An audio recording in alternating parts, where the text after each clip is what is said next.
All right, guys, sorry it took me a few minutes today to get connected, but I'm here and this is our live event on Wednesday evenings. And tonight I'm going to be talking to you all about solo travel. So if you're here, say hello. April's not here today, she's traveling, but I have a lot to share about solo travel, so hopefully I'll have time to share it all. And I would like to answer all your questions if I can. I'm going to take a quick second. I had some folks messaging me, they weren't able to get in, and I just want to make sure I respond. There we go.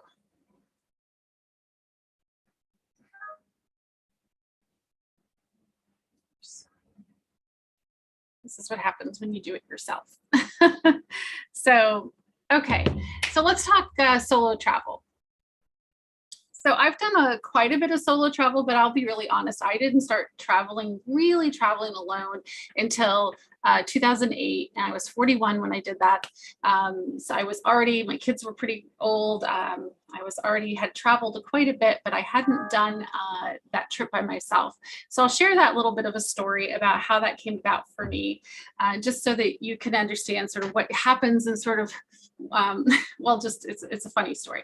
So a few years ago, I was planning a trip to Belize. I had been researching, you know, daydreaming like we all do, right? You're doing a Pinterest thing and you're Googling different places to see. I was fascinated by going, wanted to go to Belize.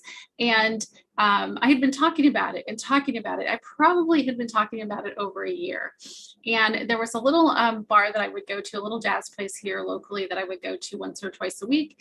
And I was chatting with the bartender. And once again, I'm mentioning my trip to Belize, when I go. And he finally, his name was Mike, and it's all Mike's fault. Mike turns around and he says, well, why don't you just go?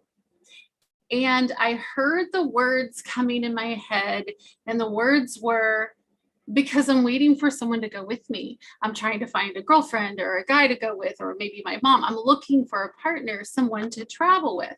And as those words were cycling in my brain, they didn't even come out of my mouth. I just was like, oh, yeah. I should go. Why am I waiting? What am I waiting for? And it was that moment when he asked me, why aren't you just going, that it occurred to me that I should go alone. And going alone was less of a safety concern for me, although that started to kind of come up as the trip got closer. But it was more of a concern that I had about like the social status of it. It was like travel was something you do with other people. So why would I go alone? What did that say about me? How did I feel about going alone? So needless to say, I ultimately did that trip to Belize. I spent, I think it was 8 or 9 days in Belize by myself, and I absolutely adored it. And I had a great time by myself. I learned a lot about traveling by myself. And having done that now, a little over more than 10 years ago, close to 15 years ago, I only like to travel alone. I don't say I only do, because I travel with my daughter, my mom, and I've traveled with friends, but truthfully, I prefer to go places by myself. And there's a lot of reasons for that. And I think the biggest reason for it is that I actually get to experience the place. Because when I go alone, I have to sit in the spot. I have to be there. I get to watch people. I get to connect with people. When I go with someone else, the trip seems to be more about being with them than it is about the place that I'm at. So when I go alone, I really truly get submerged into the culture. So that's a little bit about what I've done. I've done, like I said, quite a bit of travel alone. I traveled for a year in 2016 by myself. And again, by myself, I visited and connected with people along the way. I'll talk a little bit about that here too. So I wanted to give you 5 tips. I've got 5 tips for how to get started traveling alone and what to do if that's something that you want to do. So the first thing I'm going to suggest, if you've never done it before, you are nervous about it, some people just jump right in with 2 feet, but if you're nervous about traveling alone, I suggest that you start local. And what I mean by that is start doing some things alone in your own neighborhood, in your own area, where the comfort level is a little bit better. So for example, if you've never been out to dinner by yourself, you've never been to a movie by yourself, you don't go to the coffee shop by yourself, if you don't do these things already alone, start doing a few of them now and get a little bit more comfortable with it. The other thing you can do is to also start doing things that you would do normally on your trip. So if you would normally, if you want to take a tour, if you're going to eat out, if you're going to take public transportation, if these are some of the things you're planning to do on your trip, try doing some of them locally by yourself. Your comfort level will be better because you speak the language, it's in your own neighborhood. There's so many things that'll be much better. Maybe you've not done it before. Maybe you don't know how to ride the bus in your own neighborhood. I promise you, learning how to ride the bus in your neighborhood will be easier than it is when you're in Europe or when you're in Central America. But trying to do some of those things locally, it will literally just build your confidence. You'll start to feel like, oh, if I can do it here, I can do it there. And you will be able to do that. The other thing, my tip number 2, is to start to get social. I see people on the chat are already talking about going to Ireland. Get talking with other people about where you want to go, what's happening there. You might connect with people who can connect you with other organizations or tours, or point you to things where you won't necessarily be completely alone. Host a Sister, if you're a woman, is a great, I think it's a Facebook group that is called Host a Sister. They host in their home, but they also just host you for lunch. I think the website's called Eat With. That's another great website where you can go online and connect with somebody to eat, have a meal with somebody, either eating in their home or meet with somebody to have a meal. These are ways to like have a person that you can connect with when you land, just starting to socialize the idea that you're going and what you want to do. I'll say I can give you back to my trip to Belize in 2008, when I started talking about it at work and just telling people what I wanted to do. I started getting flooded with ideas.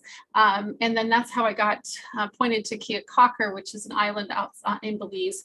And there were so many to choose from. I was dizzy from looking at the islands to pick from. And a coworker, she had suggested she'd been there many times. So I started looking, and she gave me some connections to rent an Airbnb, and it turned out to be a great thing. The woman who rented me the Airbnb was lovely, and she met me there, loaned me a bike for the time that I was there. So I had someone to connect with, somebody to meet with. So some of that kind of stuff, start getting social and talking to folks. Again, if you want to travel alone, it doesn't mean you're going to be alone, and you might connect with people there or get some tips and suggestions on where to go. My third tip, which is really my favorite thing about when you're traveling alone, just enjoy the freedom to do whatever the heck you want. I think that's one of the beautiful things about going, is that you don't have to accommodate anybody else's desires, what they want to do. You don't have to worry about, I'm tired, I would like to go back to the room or my room and take a nap, or I'd like to go do this twice. I'll tell you, in Belize, I went hunting for some Mayan ruins, and I did it twice because the first time I got lost. Had I been with someone else, they might have not been so eager to see it the second time and take that next to suck a whole day into searching for it. But I was totally up for that. And that was my choice, and that was my time. I often, when I travel alone, return back to my room where I'm staying and, turn on Netflix and grab myself something to eat and relax for an hour or so, put my feet up. Sometimes I even do this in the middle of the day if I'm busy, from morning till the afternoon, and I want to go out to dinner. Sometimes I'll come back and just take a rest. I don't have to ask any questions about that. I don't have to eat a meal if I don't want to. I can skip the meal and move on and have street food. There's lots of options to do, and there's a lot of freedom when you're traveling alone. Definitely want to take advantage of that. The fourth tip I have is to think about the location. And again, I think I'm talking here a little bit about people who've never traveled alone. I suggest that you look at the location. Now, when I picked Belize, it was sort of haphazardly because I wanted to go there and wasn't thinking about doing it alone initially. But after having done that, I do think that's a good choice. For me, it was because they speak English and they take the US dollar. So remember, when you're traveling alone for the first few times, you're out of your comfort zone. First of all, you're out of your comfort zone most of the time when you're traveling because you're in a new place and new people and new languages and new things. So you're outside your comfort zone. And I love that. I enjoy that. But it is taxing and can be stressful the more outside your comfort zone you are. So having picked a location where I had less things to worry about, I was alone, so I had to be concerned about, my safety, where I was, I got lost a couple of times paying attention to my directions. I had to pay attention to those things, but everybody spoke English, so I didn't have to worry about the language. And I didn't have to do constant currency exchanges in my mind in order to buy lunch or have a coffee because everybody took the US dollar. So that's not necessarily a requirement. I don't say you need to do that, but consider the things that you are comfortable with and pick places, locations that make you feel comfortable. Think about the ease of movement. If you're going to go people are talking here about Ireland and Scotland. I would love to go to Ireland and Scotland. I would definitely go alone, but I've traveled a lot alone but I would rent a car and I would, drive around Ireland. That would be fantastic. I would love to drive through the countryside in Ireland. But if you're not comfortable doing that, then you might be stuck in a smaller place and then taking buses. So think about the transportation, think about the location, like where you are when you're traveling alone. Someone else is talking about tour companies. Yes, there are tour companies. And if you want to travel alone to a tour company, there's a difference between that. That's not necessarily traveling alone, but you can go take a tour, then spend some time alone. You can pick those kinds of things. Going with a tour company, you're usually with a big group. Well, some can be small groups. There might be some small boutique tours, which we talk about here on this channel. There's some smaller groups that offer that. And you can absolutely go alone. As a matter of fact, more and more of them are offering, most of the tour providers on the Travel Collective that we support and interview with all do support single people. They don't have that double occupancy. Most of them do that. So you can look for those. I would definitely look for those smaller boutique places. Those are the ones that you're going to find accommodate single and solo travelers. And you'll want to pick something like that. Somebody is mentioning, I'm sorry, I'm trying to read the notes too here. Taking a cruise. Cruises are typically going to be, they're going to need double occupancy. That's going to be another challenge. So think about, I'm back to the location of where you want to travel. Think about, where you want to go, how much of a language barrier that is, how much of a stretch it is for you to be there by yourself and navigate. So again, if it's the first few times you've traveled alone, I would encourage you to minimize the amount of, outside your comfort zones things there are. The less of them there are, the easier it is. One of the safest countries in the world is Iceland. I think it keeps topping the list year after year for about 12 or 15 years. Iceland there's a lot of English being spoken in Iceland. It's very, very safe. It's pretty easy to navigate, but you do have to drive.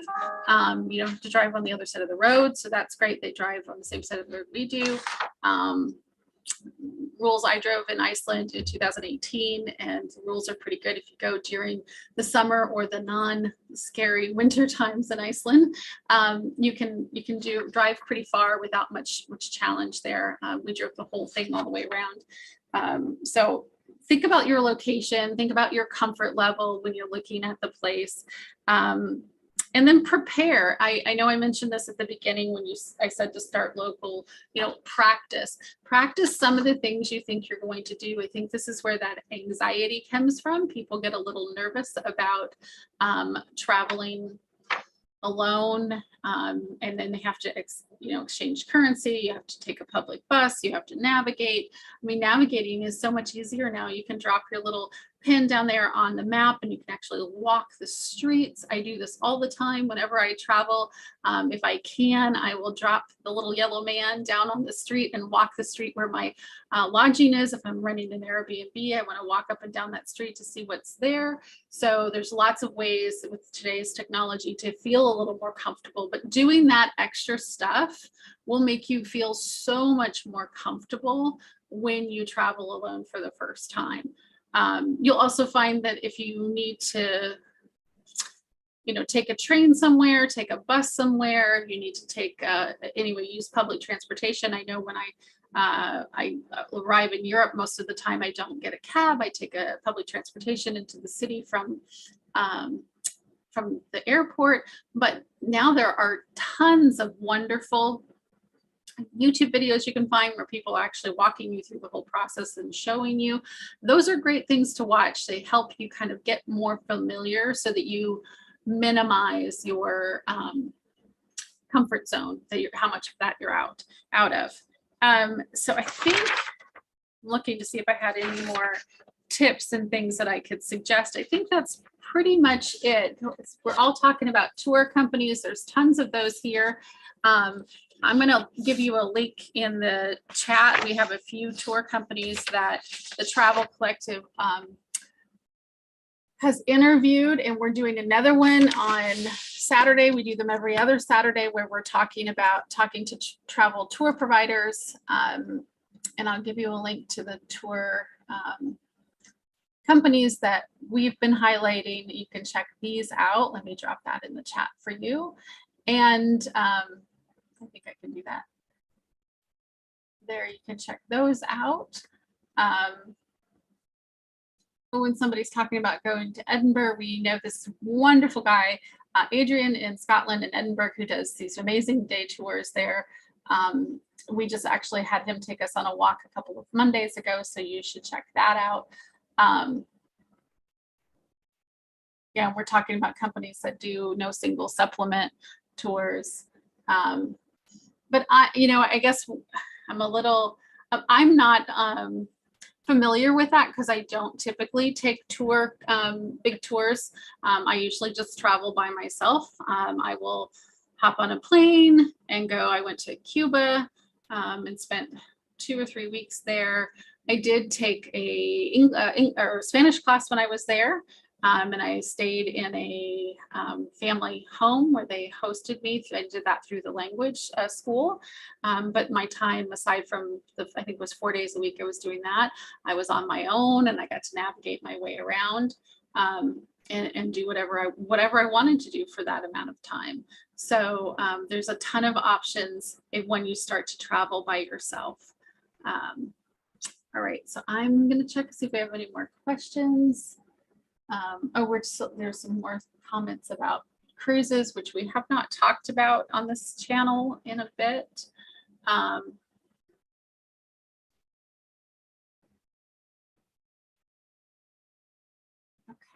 All right. Well, I think that's probably all I've got. I'm going to wait for a couple minutes. We got a ton of people watching. So if you guys have any questions, just drop them in the chat and I'd be happy to answer them.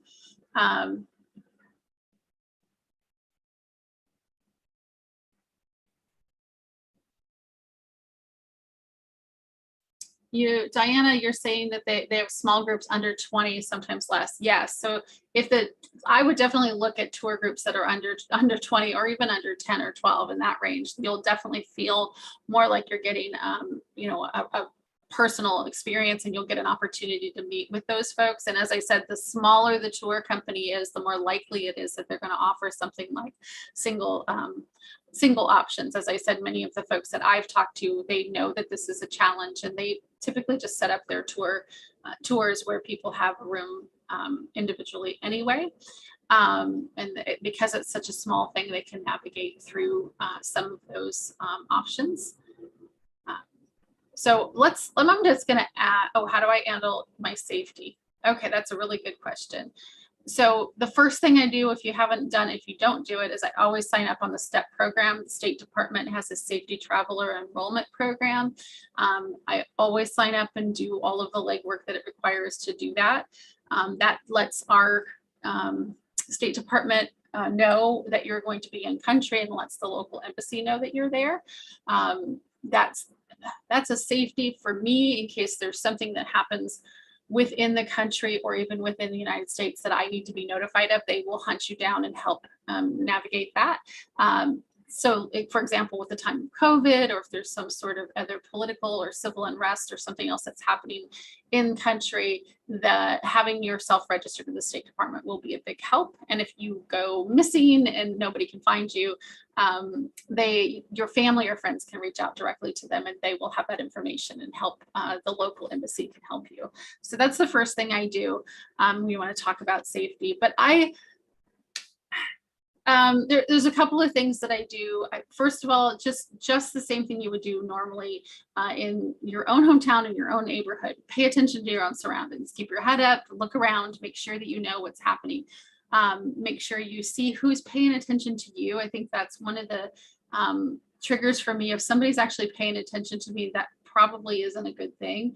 There might be some good reasons for that. They may want to talk to me, or they may be interested, but that makes me a little suspicious if I see somebody paying attention or following, or asking me too many questions about where I'm staying, what I'm doing. I do stay in places, especially in countries where I don't feel I know the language really well. I do stay in places that are hosted. So if the Airbnb, let's say if I were going to go to Colombia, which is a place I'd love to go to, I would get an Airbnb that actually has someone on site. That would make me feel more comfortable, rather than one that's out in the middle of nowhere.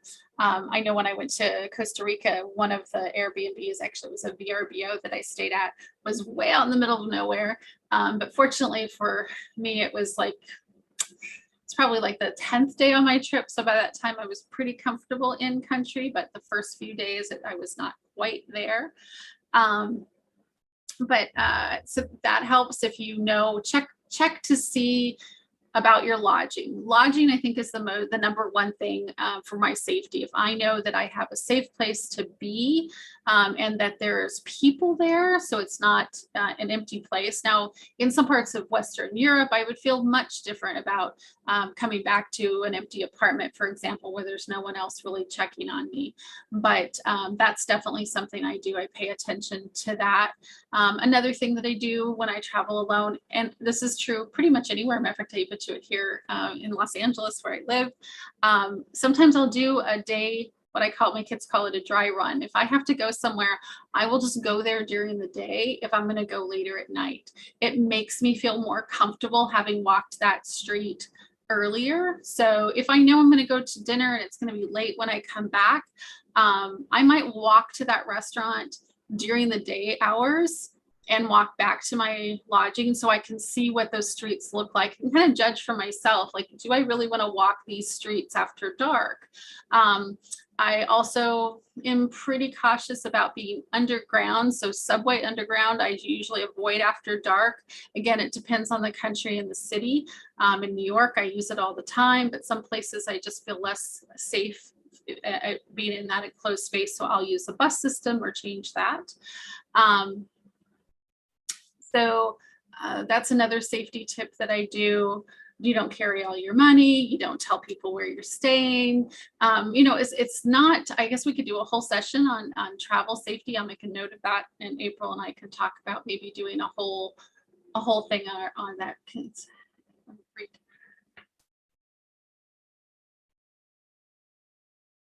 Oh yeah, introvert. I hear that. I will tell you, Sue, there have been times where I have to push myself a little to go. So my suggestion for that, if you find that when you end up in the country and not do anything, is book some stuff. So book a full day tour. So arrive on a Thursday and then maybe allow yourself Friday to just kind of get up and have lunch and do nothing, maybe wander around the city, wherever it is you are. And then on Saturday, book a full day tour where you meet somebody, meet a group in the morning and spend the whole day. Just book that. That way you have to do that.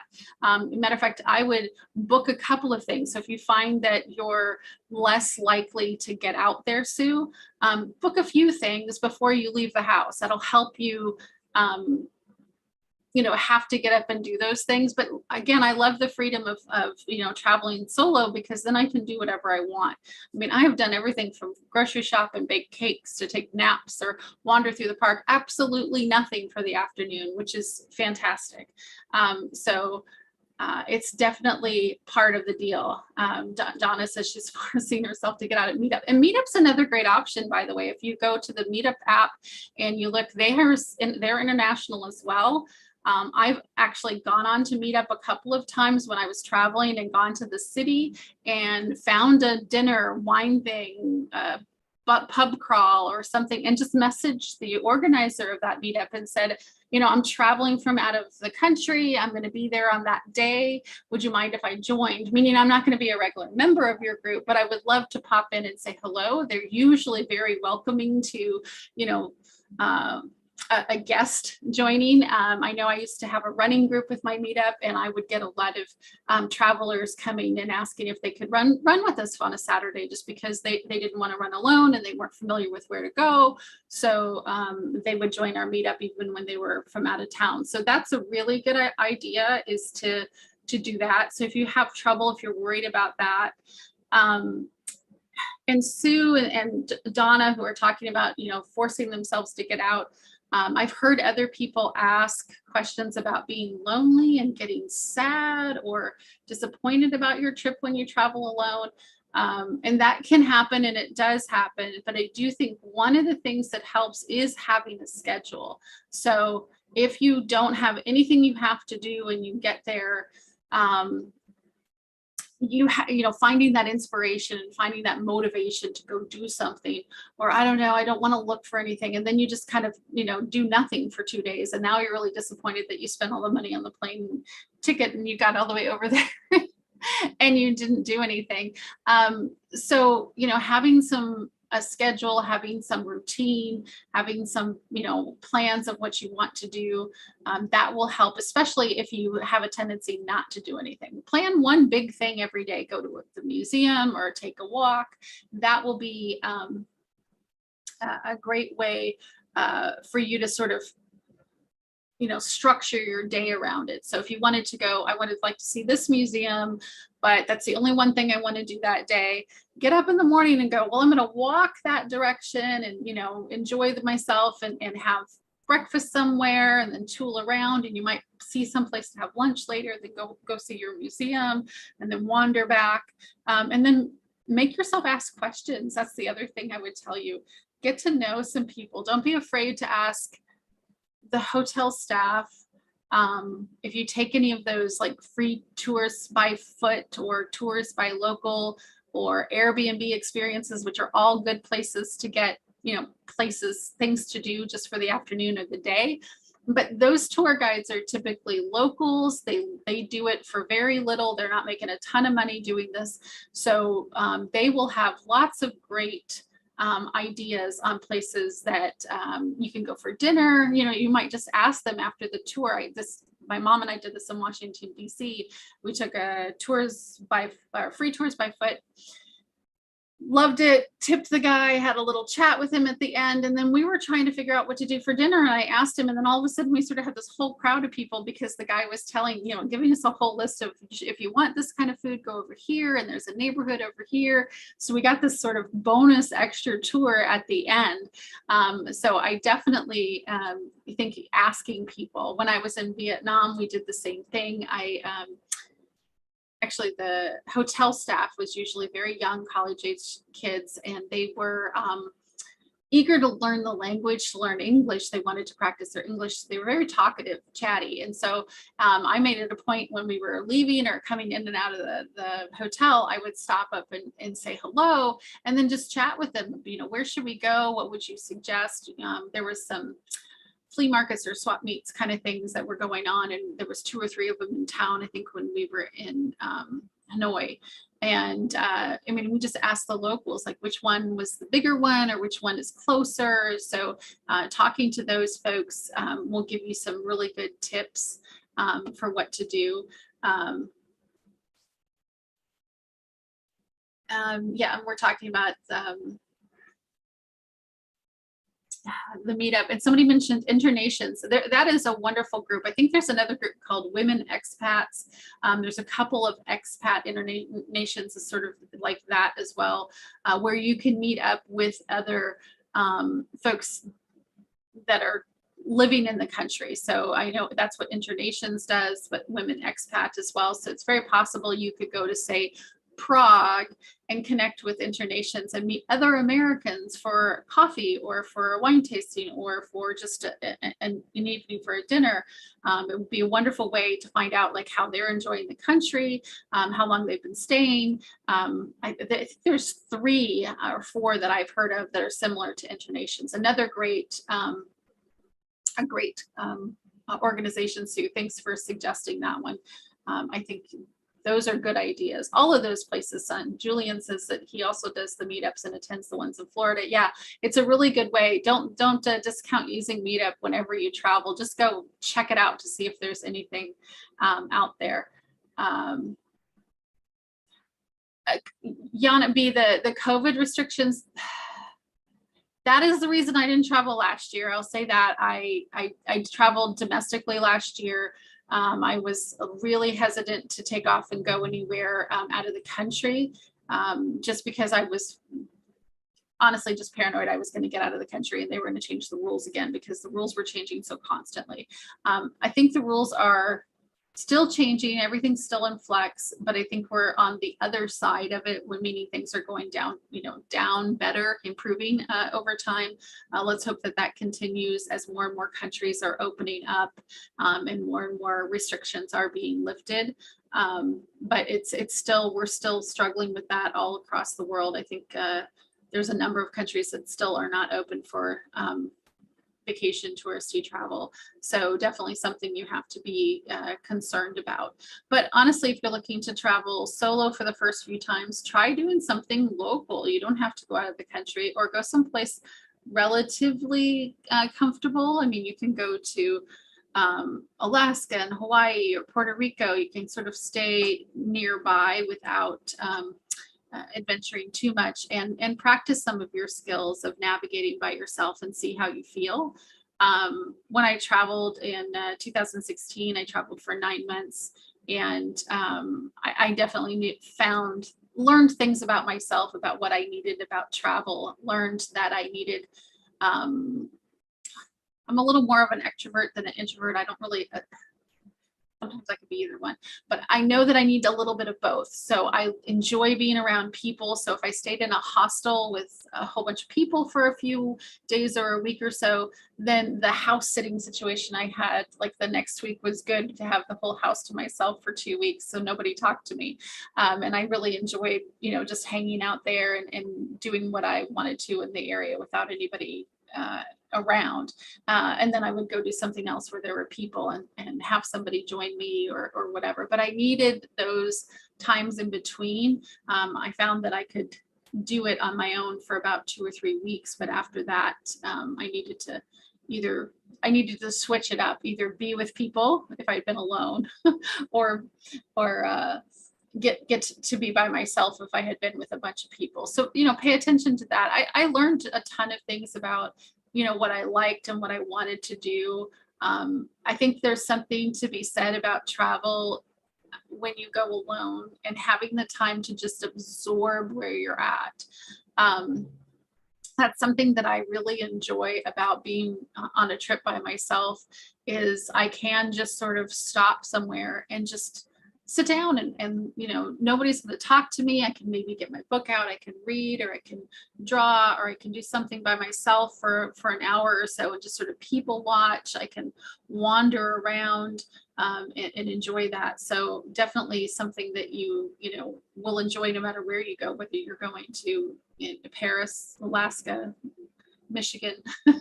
There's a ton of great places. So, well, we hit over the hour, or over the half hour. This was going to be just till 6:30, but we're at 6:37. I'm going to hang in for just a couple more seconds. If anybody has any other questions, I hope I have answered as many as I can.